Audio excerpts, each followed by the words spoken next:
Edition of the Roy's Boys podcast. We are powered by Carolina Electrical Services. It's not about you. It's about that name on the front of your jersey.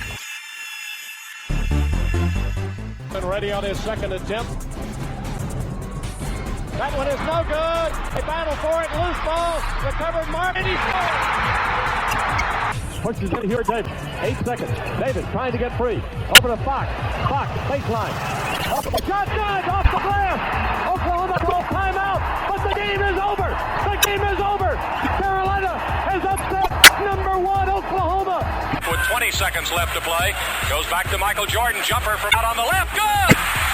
63-62. 13, 12, 11. Georgetown with one timeout. Fred Brown looking. Oh, way to Worthy. Worthy 5. The Tar Heels are going to win the national championship. Rebounded by Weber. Michigan out of timeout. Weber front court. Carolina with foul. He takes the timeout. They're out of timeout.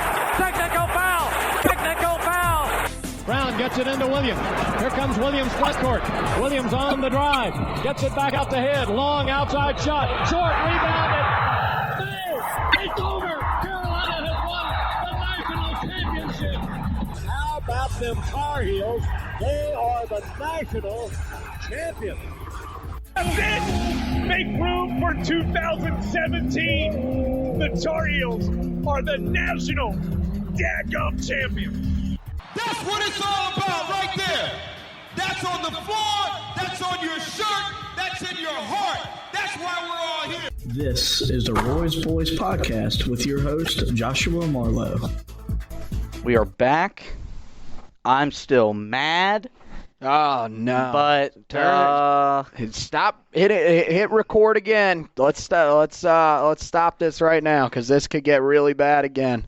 It's time to move on. I had my vent fest the other day. If you checked it out, thank you for listening to that. It was a tough listen because I made my frustrations very clear. No. Individually to players, collectively as a team, to this own fan base. But look, the season's not over. Carolina has got a chance to find a way to start getting back right on track if they can get a win against Pittsburgh tomorrow night in the Smith Center.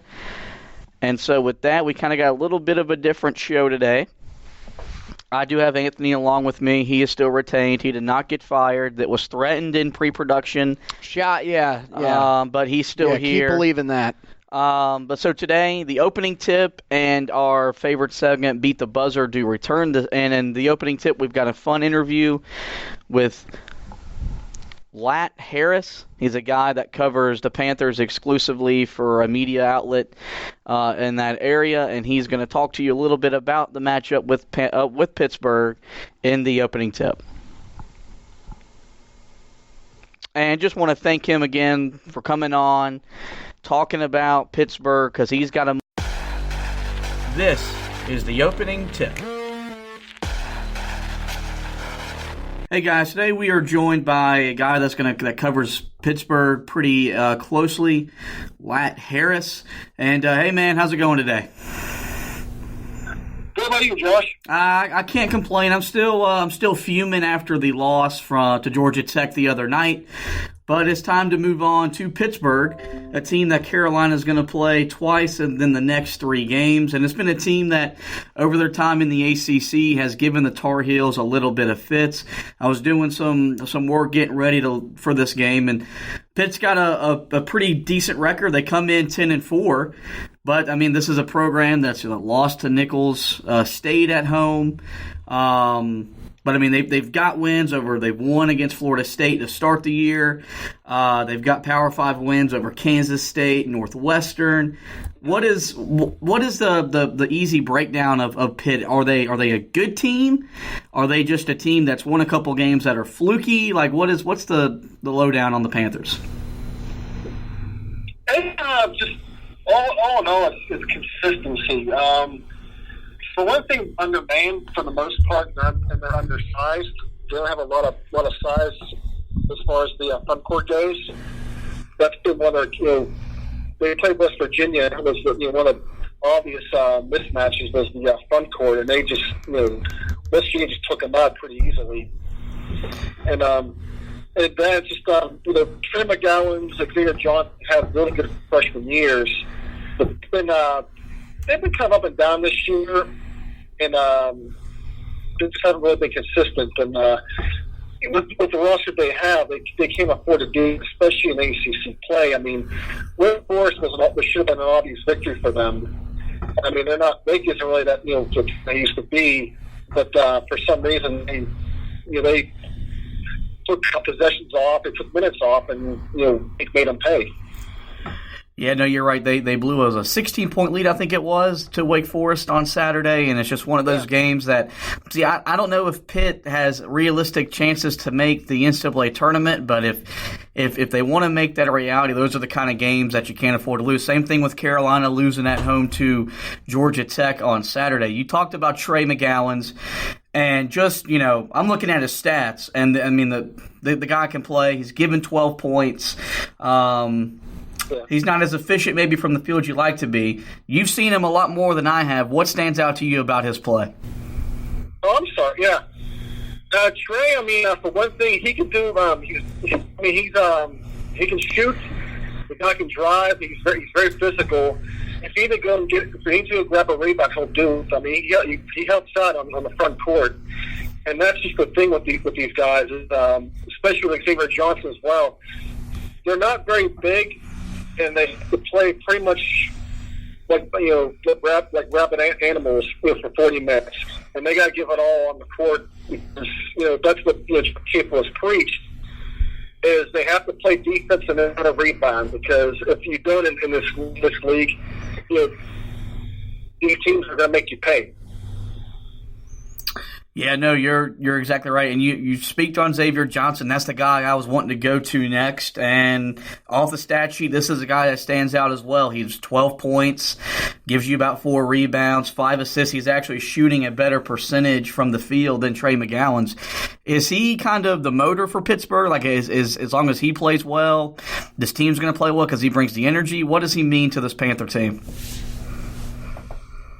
Basically, yeah, he's the guy that brings the energy, because he's very quick, and they need, for one thing, him to do as a point guard is, he can shoot, but he also got to distribute the ball and just make things happen. I mean, early in the year, he kind of lost track of it. He was, I don't know if you read the NBA draft sheets too much, but he got to a slow start, and I think that humbled him a little bit. And he's now finally getting back to what he was. So, for Pitt to obviously have a chance in these games, they're going to need production out of him, but any production on McGowan's. Of course, they're going to from the other guys. I know there's 2 other guys, two newcomers, Ryan Murphy and Justin Champagne, that have been helping out. But as far as the Wake Forest game goes, they didn't much help from their bench. Deese Tony, one of their bench players, was out, and he's going to be out against North Carolina as well. So, that's going to be a definite, front court size, and of course, bench is a big issue with them against North Carolina. Yeah, I noticed, you've talked about their rebounding. They average about 36 rebounds per game. That's going to be a lot less than what the Tar Heels average in this matchup.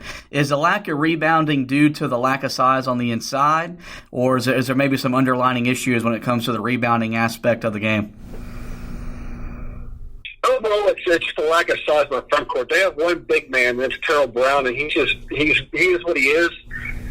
Some nights he'll give you good things. Some nights he won't. Overall, he's what Jeff Capel has to do is get he's up there roster, and he's still working on that now to get more AC caliber players. Pittsburgh's always been pretty good defensively. In my time watching that program, back when Jamie Dixon was there, even when Kevin Stallings took over, you could still count on them being formidable on the defensive end. Where is this team defensively in year 2 under Jeff Capel? Yeah, I mean, the defense has always been there. Kevin Stallings is an error, I guess, we would like to forget. I think to this day, I don't know what our current, or at least our AD at the time, was really thinking when they brought him in.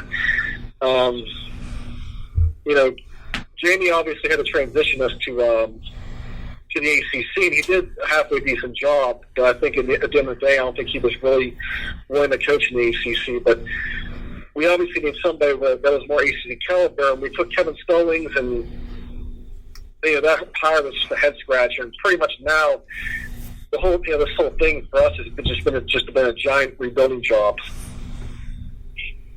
Yeah, no, I'm with you. His time at Pittsburgh wasn't the greatest, although it did give us Cam Johnson for 2 years. I want to ask you, where do you? Oh yeah. Yeah, I mean, I remember that game where he came into the Smith Center and shot 6 3-pointers. I didn't know his name before that game, and then in the summertime, he of course announced he was going to come play with us. Interested to ask you, where do you like where the program is? Under Jeff Capel, I know he's done a lot of re-energizing the fan base. The recruiting's up there. Have you liked what you've seen so far from the former Duke associate head coach? I like him so far. He's definitely re-energized the program. He's starting to make some inroads in recruiting. He landed Justin Hood-Schifino, although he's not going to sign for another 2 years. And a lot can change, but the fact that he landed him already creates a buzz. That, and plus he has to, when you bring in new staff, you got to establish recruiting relationships. And, with Pitt football, they've had to do that now, where now they're starting to land recruits out of the ACC territories. And Pitt's obviously in hoops, they have to do the same thing as well, and they're starting to make some inroads. And obviously with Jeff, what he's dealing with now is he's not at Duke anymore, so he doesn't have the advantages that he could have had. He could sell Duke obviously, to recruits in the ACC, but you got to now sell Pitt. I mean, yeah, they went to the Elite Eight 10 years ago, but a lot of those kids, they don't realize that, and they don't really care. Right. All right, I'm going to get you out on this. This is going to have a game that feels like a must-win for Carolina. For Pitt, it's a chance to kind of build on a resume that they could maybe get them into the NCAA tournament. If the Panthers are going to come into Chapel Hill and win, what do they got to do successfully tomorrow night? Well, for one thing, I know North Carolina from bringing up on them. I know you guys are banged up right now, and I believe you got some players coming back pretty soon. We're hoping. Yeah, and I know for one thing Pitt has to do is they're going to have to try to win the rebound battle. Obviously, if this game's a shootout, North Carolina I think is going to win it. But I know you guys have been having some issues with with perimeter shooting as of recent, and I think if Pitt, if they want to steal a victory on the road against a really good team, this is the opportunity to do it. But I can tell you now, if we win tonight, we play next week. I think North Carolina is going to be a little bit more awake, and I think they're not going to take any prisoners next time around. Okay. All right, man. I want to thank you for taking some time out of your day to come on and give us a little breakdown of what your Pitt team's going to look like when we face off, and maybe we'll do it down the road, okay? Yeah, definitely, Josh. I'll do another one with you anytime. All right, thanks, man. You take care. Thank you. All right, bye.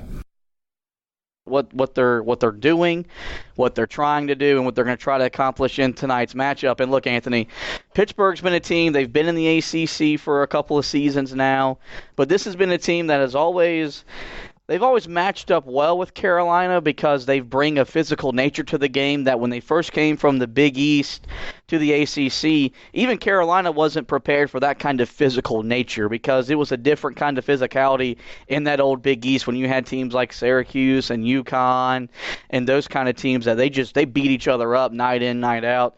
That was at the time when the Big East was probably the more deeper conference in college basketball, more so than the ACC, if we're being brutally honest. But Carolina's they've fared well against Pittsburgh. Especially at home.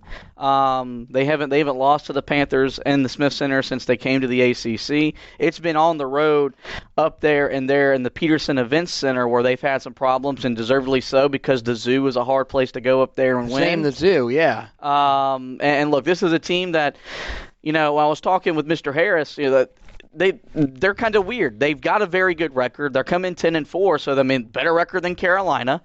But I was digging and looking at, who they've played and who they've lost to. They opened up the season with a win over Florida State. I think we were hanging out and watched some of that game together because we were like, whoa, okay, we didn't kind of expect this. We kind of expected Florida State to be a top 20 caliber team, and they are. They beat Louisville the other night.